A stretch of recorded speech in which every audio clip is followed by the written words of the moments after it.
Buenas tardes a los que os vais sumando por aquí. Hoy vamos a realizar el webinar sobre trastornos gastrointestinales.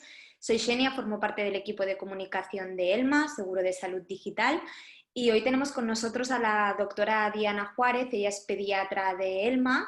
Hola Diana, ¿cómo estás? Hola, bien, gracias.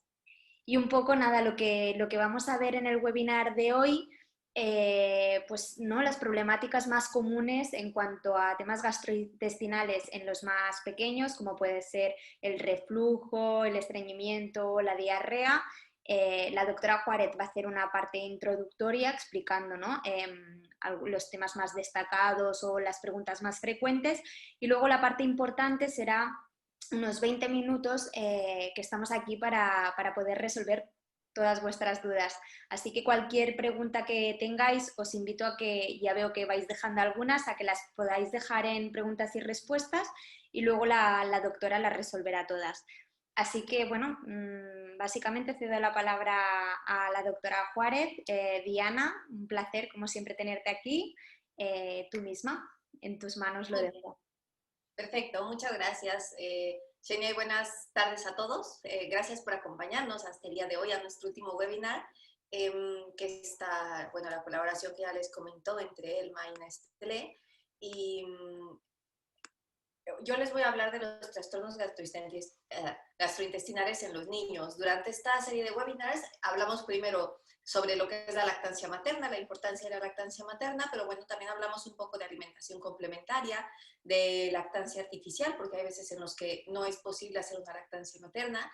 Después hablamos un poquito de las características de neurodesarrollo de los niños, que tanto como para el desarrollo motriz, de hablar, de aprender, etcétera, pero también como el desarrollo necesario para poder comer.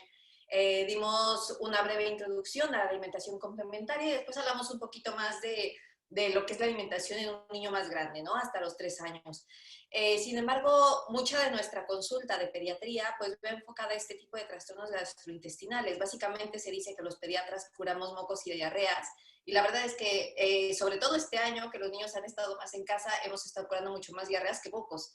Y otra cosa que curamos mucho son vómitos, reflujos, etcétera, etcétera. Y bueno, es el área de experiencia de un pediatra, pero hay mucha ciencia detrás de esto, ¿no? Entonces, quisiera empezar en decir qué es un trastorno gastrointestinal. Tenemos que partir de la base que los niños cuando nacen no tienen un sistema gastrointestinal completamente maduro, por lo cual no se puede considerar que, por ejemplo, algo de reflujo, algunos vómitos aislados o que unas evacuaciones líquidas y color mostaza sean ni reflujo, ni vómitos, ni diarrea. Nos tenemos que basar en unas pautas de crecimiento y en un desarrollo también físico que nos va acompañando a lo largo de la vida y que sobre todo en estas primeras etapas va acompañando a un organismo que está recién desarrollándose, que no ha terminado su desarrollo. Recuerdan que los bebés humanos nacen un poco antes de tiempo de lo que nos tocaría, pero es que si no ya no podría caber una cabeza tan grande con un cerebro tan desarrollado como el que tenemos los humanos. Entonces, por esto, nacemos antes de tiempo y durante los primeros meses los bebés son 100% dependientes de la leche, cosa que no pasa en muchas otras especies, que ya pueden ir probando alimentos. Y entonces, la introducción de la alimentación lleva mucho más tiempo y en este periodo como de adaptación podemos tener muchos trastornos que nos preocupen a los adultos, pero que para los niños sean completamente normales. Durante mucho tiempo tratamos estos trastornos y nos preocupaba que si los niños no hacían caca todos los días o si los niños regurgitaban y se trataban o se sobretrataban los reflujos. Y hasta hace recién unos cuantos años, la mayoría de los niños salían de las terapias neonatales con tratamiento para reflujo y el día de hoy casi no lo hacemos. E incluso la mayoría de los tratamientos para reflujo están contraindicados. Entonces, ¿qué es un trastorno gastrointestinal? Un trastorno gastrointestinal es aquella condición que causa que el niño o la niña deje de crecer o que deje de adquirir sus habilidades neurológicas y motoras que le corresponden para la edad por culpa de este trastorno gastrointestinal. ¿Ok? ¿Cuáles son los principales síntomas? Pues los principales síntomas en un bebé es irritabilidad, rechazo al alimento y un malestar constante. Hay muchos niños que se diagnostican como niños de alta demanda o como que son niños muy llorones, cuando realmente lo que tienen puede ser alguna intolerancia alimentaria, alguna alergia a la proteína de la leche, que es lo que los tiene como muy, muy irritables y que les duele la pancita todo el día. Entonces, como ellos no pueden y el sistema neurológico tampoco está lo suficientemente maduro para localizar un dolor, qué tipo de dolor es y darle una escala de dolor como se hace en la medicina de adultos, pues los niños lloran y nos lo manifiestan eso, llorando y dejando de comer. ¿Cuándo nos debe de preocupar que estos síntomas sean en los niños normales o cuando no son normales? Pues bueno, básicamente esta es una pregunta que en el contexto especial de los niños es muy importante que siempre vaya acompañada de una exploración y de un conocimiento profundo del niño, de un saber cuál es la base del niño para saber cuándo está enfermo y cuándo simplemente está llorando porque también es parte de su proceso de desarrollo. ¿Qué nos diferenciaría, por ejemplo, un cólico del lactante de un niño que tenga una alergia a la proteína de la leche? Pues los tiempos de llanto y los tiempos de malestar del niño son muy importantes. Un niño que durante todo el día, toda la noche y la primera parte de la mañana llora, tiene muchos gases en el estómago, que todas las evacuaciones le ocasionan que el área del pañal se ponga muy roja, este es un niño que probablemente tenga un trastorno gastrointestinal. A diferencia de aquel niño que durante la mañana o la parte de primera de la tarde está contento, come, duerme, pero cuando empieza a oscurecer, cuando empieza a llegar la noche, se pone a llorar, tiene gases, parece que se queja y se retuerce del dolor. Y esto más o menos a las 4 o 5 de la mañana desaparece y vuelve a ser el angelito que nos permite recuperar fuerzas 2 horitas hasta las 7 de la mañana que volvemos a empezar. Pues esta es más o menos la diferencia que nosotros los pediatras vamos conociendo a los bebés y vamos sabiendo cuál es un comportamiento normal y cuáles no. En cuanto a las evacuaciones, por ejemplo, de los niños, no hay un número de evacuaciones que tengan que tener. Hay niños que hacen caca una vez al día, hay niños que hacen 3 veces al día, los lactantes pequeñitos pueden hacer hasta 6, 8 veces al día y todo este rango entra dentro de la normalidad. ¿Cuándo sabemos que es un trastorno? Pues cuando le genera malestar al niño. Si un niño hace tantas veces caca que ya no quiere comer o que se está rozando el pañal, o un niño lleva tanto tiempo sin hacer caca que ya no quiere comer, entonces en ese momento es un trastorno. Ahora vamos a hablar un poquito de las regurgitaciones. Todos los bebés tienen algo de regurgitación y esto se debe a que en el desarrollo del sistema digestivo, el esófago, que es el tubo que conecta la boca con el estómago, pues cae en un tubo recto. Y generalmente lo que tiene que pasar para la edad adulta es primero que empezamos a comer sentados. Los bebés, si ustedes lo recuerdan o si lo están viendo en este momento, pues la mayoría de los bebés comen acostados. Y así se indica para la lactancia materna. Pero entonces este tubo que tenemos, que tendría que hacer una curva hacia arriba para después llegar al estómago y que no se regresara a la comida, pues este tubo está acostado y la curva hacia arriba hace que la leche se quede flotando de esta manera y que sea muy fácil que se regrese la comida hacia el tubo digestivo. Eso por un lado. Y por el otro, que esta curvatura en muchos de los bebés, sobre todo en los prematuros y sobre todo en los grandes prematuros, pues esta curvatura, que es como una tubería, no está formada. Es un tubo recto que baja hacia un estómago, que es como una bolsita, y entonces esto hace muy fácil que el alimento, si los niños acaban de comer y los giramos hacia arriba para hacerlos repetir, por ejemplo, pues que tengan algo de reflujo. Todas estas variantes de reflujo también al día de hoy sabemos que son normales. La mayoría de los reflujos no necesitan un tratamiento y de hecho ni siquiera necesitan un estudio extensivo con esofagogramas ni con enemas de bario, etcétera, etcétera. Lo que sí que debemos de saber es que cuando este reflujo está ocasionando que un niño tenga accesos de tos, que estos accesos de tos a veces se convierten en neumonía, o que el reflujo está condicionando que el niño ya no quiere comer porque le duele cada vez que se le regrese el alimento o que el niño va dejando de crecer, ese es el momento de intervenir y hacer como una prueba diagnóstica y de tratamiento para tratar el reflujo y si esto nos funciona, pues continuar con el tratamiento. Aproximadamente al año de edad, todos los bebés, prematuros, no prematuros y los niños que han nacido de término, todos dejan de tener reflujo por una combinación de factores, que ya comen sentados, que comen alimentos más sólidos y que tienen el esfínter esofágico mucho más maduro. La otra cosa que preocupa mucho a papás de niños pequeños y grandes es la cuestión del estreñimiento. El estreñimiento lo definimos nosotros los médicos como aquellas evacuaciones que son duras, causan dolor y generan una molestia gastrointestinal, generalmente prolongada de más de 14 días. Puede ser que a lo mejor un niño puntualmente haga caca un poco dura y como bolitas, y eso no quiere decir que con una vez sea estreñimiento, pero un niño que frecuentemente le cuesta trabajo ir al baño, que se tiene que sentar durante mucho tiempo, que tiene que pujar y hacer un gran esfuerzo para evacuar, pues sí que consideramos que es un niño estreñido.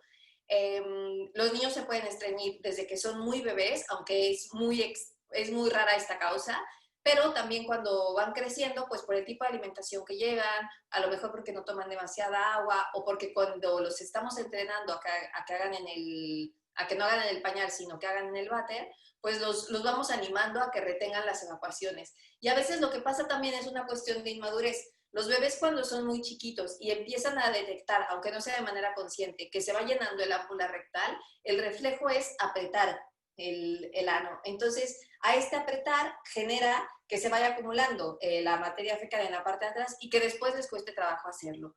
Esto se va quitando con ejercicios como los que pueden ver aquí en la figura que está arriba a su izquierda, con ejercicios de llevar las rodillas hacia la pancita de los niños, hacerles masajes y girarles un poquitito las rodillas para que con este movimiento se pueda masajear.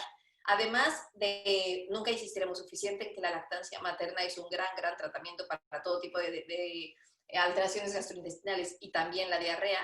Y si esto no funciona con el tiempo, pues no, cuando son etapas muy chiquitas, antes de que se empiece la alimentación complementaria, se puede ayudar de una estimulación manual, siempre indicada primero por su pediatra, y si no, de pronto con el tiempo los niños van a enseñarle a los padres qué tipo de evacuadores son. Si a lo mejor van a ser niños que no hagan popó todos los días, pero mientras no les duela y no les moleste, no pasa nada.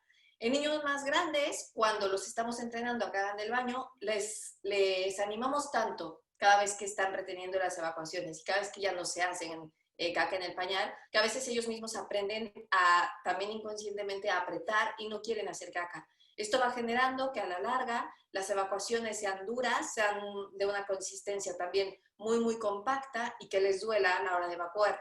Y entonces podemos hacer un círculo vicioso que se llama estreñimiento funcional, que es que el mismo niño aprieta el esfínter cada vez que tiene que hacer popó y aunque se le trate de animar a cada popó, ya no quiere hacer porque le duele. Y bueno, esta es una cuestión también de reeducación del entrenamiento de esfínteres, que ya lo pueden hablar directamente también con su pediatra.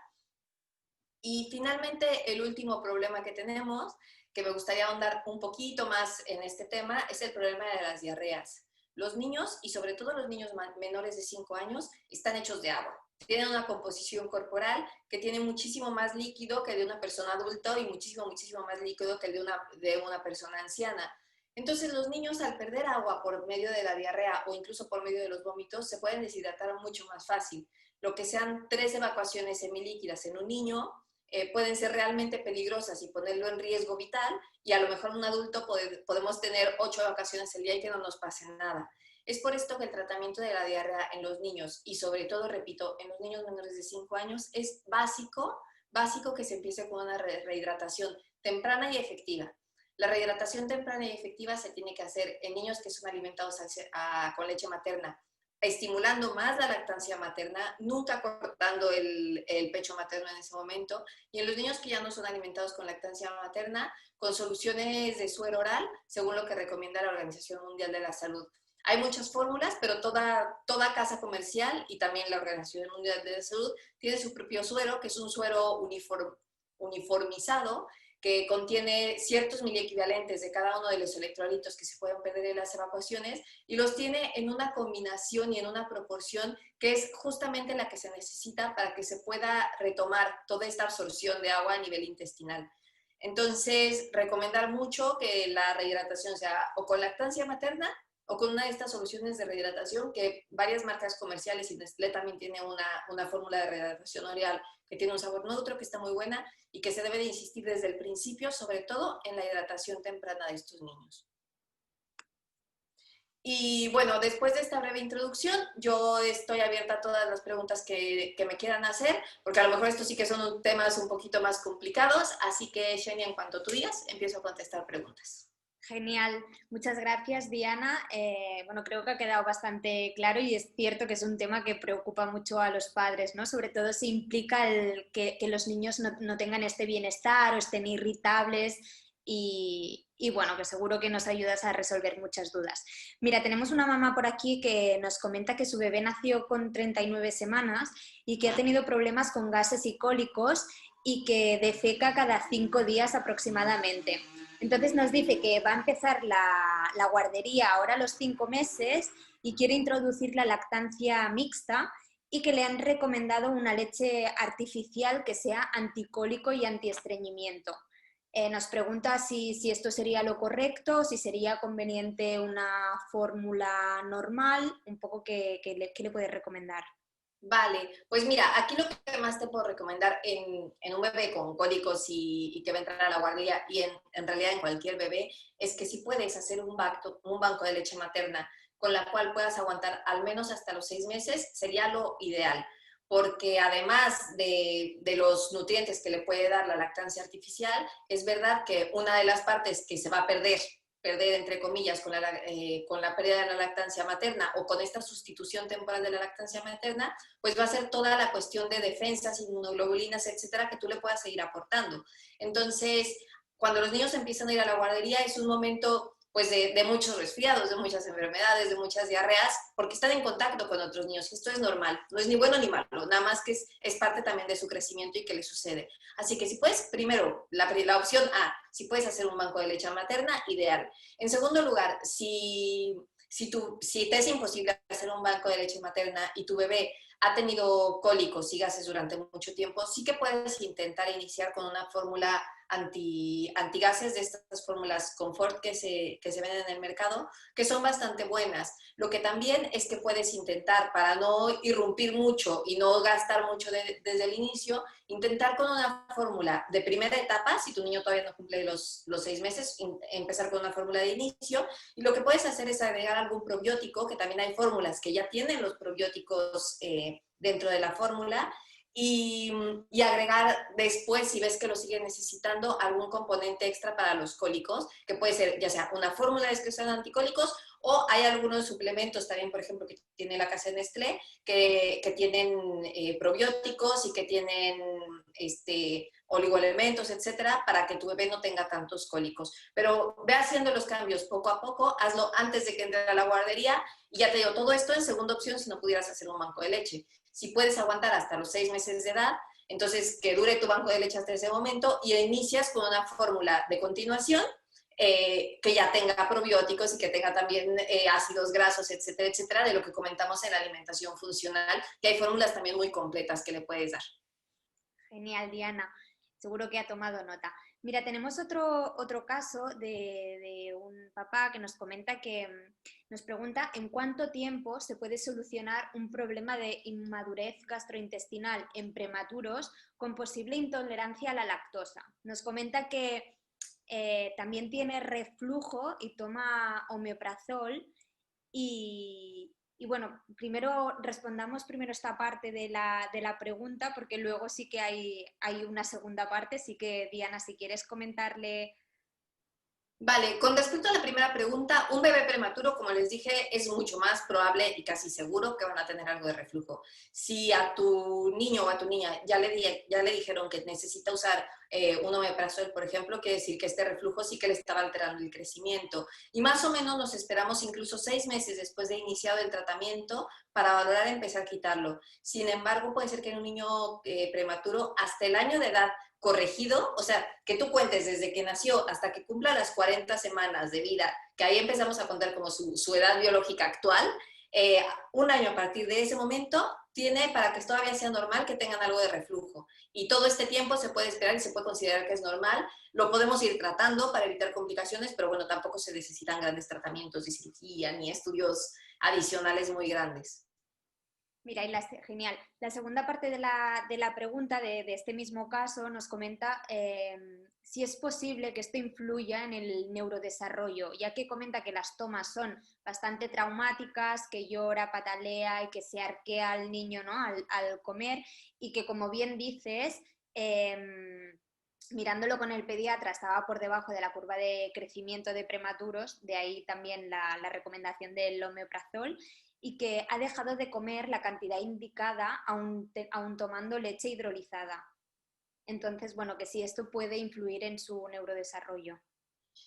Sí, a ver, totalmente. En un caso así, los niños prematuros, pues ya es meternos en un tema mucho más complejo, pero es verdad que un niño prematuro, tú siempre tienes que partir de la base que ese niño, al momento de que tú lo estás viendo, en qué momento debería de estar en realidad, si todavía debería de estar en la panza de mamá o si debería de ser casi un recién nacido de brazos todo el tiempo. Y hay que tratarlos y cuidarlos de acuerdo a la edad gestacional real que tengan.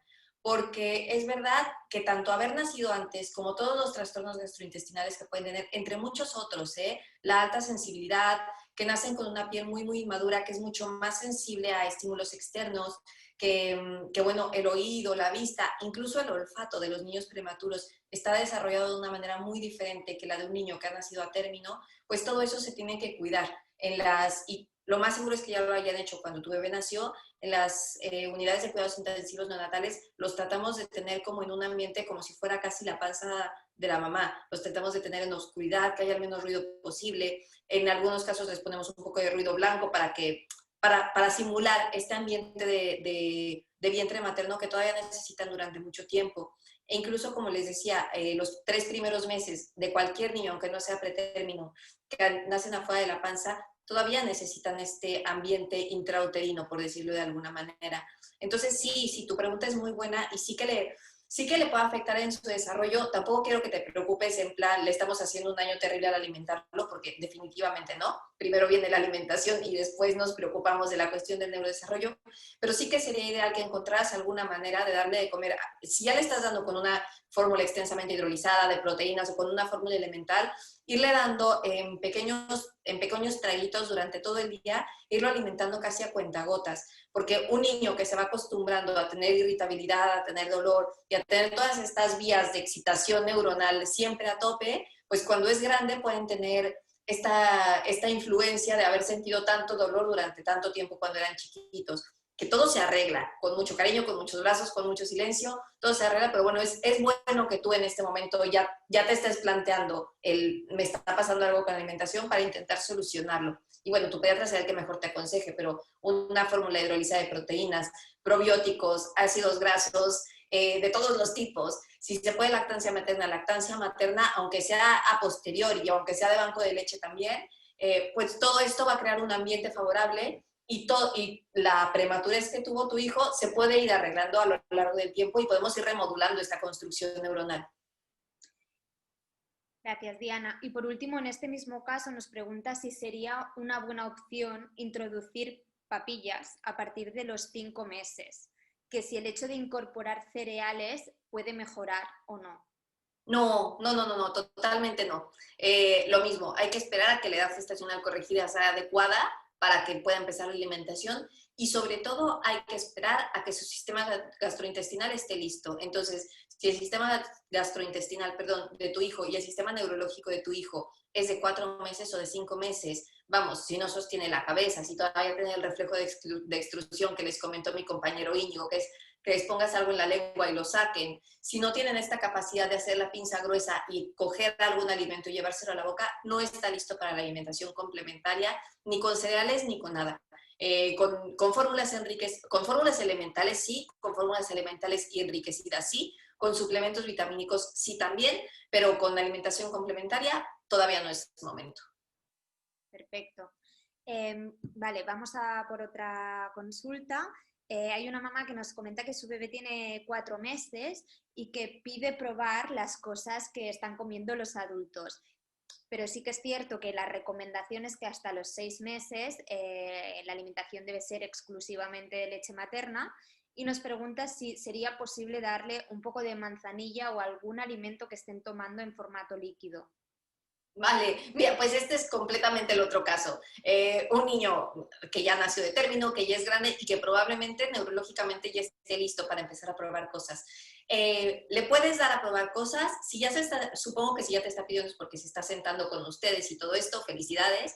No te recomiendo que le des manzanilla ni nada que tú pienses que pueda sustituir la lactancia materna o artificial, lo que estés haciendo. Si quiere probar, deja a su alcance más o menos pedazos de fruta o de verduras grandes que pueda tomar con su manita y déjalo que solito se las lleve a la boca. Y sí, si él ya quiere, está listo, ya se sostiene solito y ya no tiene el reflejo de extrusión, él mismo va a empezar a probar. Pero empieza con estos alimentos que tú sepas que no van a suplir la alimentación de esta edad, que es la leche materna o la leche artificial.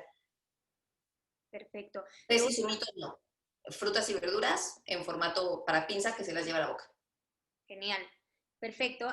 Luego tenemos otra que nos han hecho llegar a través de las redes sociales, que nos pregunta una mamá, una familia, ¿qué diferencias, o sea, cómo saber si el problema de tu hijo es una intolerancia, por ejemplo, a la lactosa o a la proteína de leche que comentábamos, o si tiene un trastorno gastrointestinal un poco más complicado como el caso del reflujo? ¿Cuáles serían las diferencias entre estas señales? A ver, básicamente la alergia a la proteína de la leche, no hay un trastorno gastrointestinal que sea más grave o menos grave, a excepción, yo les diría, de una diarrea aguda que puede poner a un niño muy grave en muy pocas horas. Sin embargo, por ejemplo, un reflujo y una alergia a la proteína de la leche son igual de graves y muchas veces van de la mano y son trastornos que se nos ponen uno encima del otro. Ahora no me sale la palabra. Entonces, ¿cómo puedes hacer la diferencia? Es difícil, tiene mucho que ver con la edad que tenga el niño. Es mucho más frecuente que un bebé de 1 mes o 2 meses tenga una alergia a la proteína de la leche de vaca, si sus papás son alérgicos también, a que tenga una enfermedad por reflujo gastroesofágico. Pero bueno, también tiene que ver mucho con la sintomatología, con qué está tomando el bebé y con el entorno familiar que tenga. No te podría decir un dato con el que como padre o como médico que nada más conozcas a un bebé de un día, lo puedas decir. Estos son diagnósticos que llevan un poquito de tiempo y un poquito de conocimiento del bebé y del entorno. Pero bueno, básicamente todos los trastornos gastrointestinales lo que tienen en común es que ocasionan irritabilidad y que los niños se estancan en su curva de crecimiento. Y esto es lo que nos tiene que mantener alerta y hacer un foco rojo para decir, bueno, tienes que empezar a buscar la causa e ir haciendo pruebas diagnósticas. Perfecto. Luego tenemos otra familia que nos pregunta cuáles serían, en caso, bueno, cuáles son las causas más probables de estreñimiento, a lo mejor en los niños que acaban de empezar la alimentación complementaria, y cuáles serían los alimentos más recomendados, ¿no?, para ayudar a este niño a solucionar esta problemática. Vale, sí, claro. A ver, la causa más frecuente de estreñimiento es la dieta. Generalmente es verdad también que empezamos a recomendar que las primeras cosas que den en dieta sean manzana, calabaza, calabacín, plátano y todos estos alimentos son alimentos que suelen estreñir un poco. ¿Cómo regularlo? Siguiendo con la ingesta de leche a demanda del niño, y cuando el niño es un poquito más grande y sobre todo en épocas de verano, a partir del año ofrecer agua a libre demanda para que el niño vaya teniendo agua. Ofreciendo las frutas y las verduras también en la medida de lo posible con cáscara, con su fibra natural, tratando de no ofrecer zumos, sino por ejemplo la naranja, ofrecer los gajos enteros para que los niños consuman también la fibra. Y bueno, la actividad física. El estreñimiento es una cuestión, no solamente depende de la dieta, ni de cuánta agua coman, sino que depende un poco del todo. Depende de la actividad del niño, de la comida, de las comidas que hace, de la cantidad de agua que toma y también de las oportunidades que tenga de ir al baño y de tener como su tiempo para ir al baño. Entonces, si los niños van todo el rato, sobre todo cuando, ya te digo, cuando empiezan con el entrenamiento de esfínteres, es súper común que nos lleguen a urgencias porque de pronto dejan de hacer caca durante días y es porque los estamos entrenando y entonces ellos ya no se sienten seguros ni tranquilos de hacer en el pañal, pero tampoco en el váter y entonces van aguantando y aguantando. Esto del estreñimiento es algo que engloba muchas más cosas que solamente la dieta y bueno, hay que ir atacando cosa por cosa. Sin embargo, lo que sí te puedo recomendar es una dieta rica en fibra, que si van a dar cereales, de estos cereales especiales preparados para bebé, muy bien, pero de preferencia los hagan con leche materna y si no se puede con lactancia materna, con un poquito de leche de fórmula. Hay fórmulas antiestreñimiento que también funcionan bien, hay que decirlo que funcionan bien, y sobre todo aumentar la actividad física de los niños cuando tú los veas estreñidos. Perfecto. Y luego sí que habías comentado que había una serie de ejercicios, ¿no?, para poder ayudar, como el hecho de acercar las piernas a la barriga. No sé si hay algún otro ejercicio cuando los bebés todavía no tienen esta actividad física que les podamos ayudar para facilitar. Mira, no tengo aquí un muñequito para enseñar, pero bueno, es básicamente, este es un bebé, esta es la cabeza y estos son los pies, es llevar las rodillas así no se enseña bien, llevar las rodillas hacia la pancita del bebé y hacerle círculos con tus brazos, de tal manera que le hagas los círculos hacia donde van las manecillas del reloj, o sea, de izquierda a derecha y de arriba a abajo, y le vas dando vueltecitas así. Otro ejercicio que también es muy bueno es cuando los bebés son muy chiquitos, los cargas boca abajo, que también sirve para los cólicos, los cargas boca abajo cuando mejor con la cabeza hacia tu codo y con esta parte de la mano es donde les coges como el pañalito. Entonces de esta manera la pancita te va a quedar recargada en esta parte del brazo y entonces así los vas meciendo. Ese es truco de pediatra y la mayoría de los niños se calman y también van sacando todos los gases. Y cuando ya lo tienes aquí bien agarrado y lo tienes bien controlado, le puedes dar un masajito así para que vaya girando sobre tu brazo y tu brazo funcione como un rodillo para su pancita y eso también funciona perfecto. Súper, seguro que más de uno lo pone en práctica. Luego hay otra, cambiamos de tema, pasamos del estreñimiento a la diarrea y otra de las preguntas es acerca de si en casos de diarrea es bueno el suero, se puede sustituir en cualquier otro tipo de bebida como Aquarius o alguna bebida similar. ¿Qué recomiendas? No. En niños menores de 5 años es muy importante que seamos estrictos con las soluciones de hidratación. Si bien es verdad que a lo mejor un niño que ya tiene 4 años y medio y que ha tenido 2 evacuaciones medio líquidas, bueno, y no se quiere tomar el suero porque hay muchos sueros que tienen mal sabor, pues de que no tome nada a que tome un poquito de Aquarius, pues no pasa nada. Pero en niños que realmente están deshidratados, en riesgo de deshidratación, primero se van a tomar cualquier solución de hidratación que les des, cualquiera, aunque sepa feo.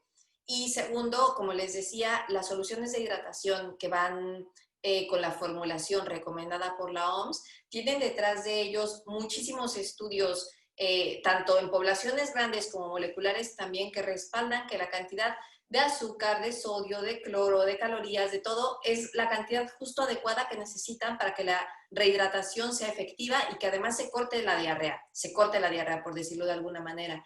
Entonces, esta formulación especial de la Organización Mundial de la Salud y que la han adaptado muchas marcas comerciales, lo que hace es que hay una como bomba de agua en el intestino que cuando le agregamos esta cantidad de glucosa y esta cantidad de sodio, empieza a trabajar, en vez de estar sacando agua del intestino, empieza a meter agua del intestino. Entonces, no solamente previenen la deshidratación, sino que hacen que el niño se rehidrate de manera más efectiva.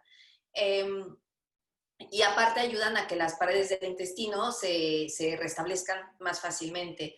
Entonces, no, las soluciones de rehidratación no son intercambiables, ni por Aquarius, ni por nada. La mejor solución de rehidratación oral del mundo es la leche materna. Una diarrea nunca se debe de tratar quitando la leche materna, pero si por cualquier motivo el niño hoy es muy grande o la mamá no pudo dar lactancia materna o el niño está muy débil como para beber, pues las soluciones de rehidratación oral que van según la Organización Mundial de la Salud, ya les digo, muchas canastas comerciales y también Nestlé tiene una hora de sabor neutro, son las que funcionan mejor en estos casos de rehidratación. Genial, creo que ha quedado muy claro esta parte, Diana. Y la última pregunta es que tenemos, ¿cómo debería ser una dieta blanda? Me imagino que una dieta blanda para la diarrea, ¿no? Me imagino. Sí, exacto. Vale, pues una dieta blanda tiene que ser básicamente sin sal, sin azúcar, sin aceite, o sea, sin condimentos agregados, pero puede incluir tanto frutas como verduras, las que más le gusten al niño. También es verdad que estamos en un medio en el que no es necesario, ya teniendo una solución de hidratación y teniendo en cuidado que el niño no se va a deshidratar, tampoco es necesario que den 20 gramos de azúcar, 30 de harina y tal, como hay soluciones también de alimentación especial para niños en alto riesgo de desnutrición. No es nuestro caso, entonces una dieta blanda lo que debe de incluir es un poco de proteína, frutas, verduras, muchos líquidos, pero sobre todo que no vaya extra condimentado. A demanda del niño no es necesario forzar ni con dieta blanda ni con ninguna dieta a algún niño que tenga algún malestar gastrointestinal. Se les debe de ir dejando que coman a demanda. Es todo lo contrario con los líquidos. Los líquidos se deben de insistir, pues con la alimentación no hace falta insistir. Y sobre todo no dar productos industrializados en ese momento. Todo que sea hervido o plancha y con eso tienen una dieta blanda. Genial, Diana. Pues nada, hasta aquí las preguntas de hoy. Muchas gracias. Aprovecho para recordaros que gracias a la colaboración que realizamos junto a Nestlé Baby and Me, tenéis la oportunidad para todos los usuarios de Nestlé de poder probar nuestro servicio de pediatría digital para que podáis realizar cualquier consulta acerca de la salud de vuestros peques. Nada, hoy era el último webinar. Muchas gracias por acompañarnos durante estas semanas y aprovecho también para recordaros que estos webinars quedarán grabados y os invitamos a poder ir a nuestro canal de YouTube en el Maquer para poder visualizarlo y resolver las dudas que necesitéis. Gracias por todo, Diana, como siempre ha sido un placer. Gracias, gracias a todos los que vinieron. Felices Exacto. fiestas. Y gracias a todos por habernos acompañado estos webinars. Felices fiestas. Lávense las manos, pásenla bien. Adiós. Adiós.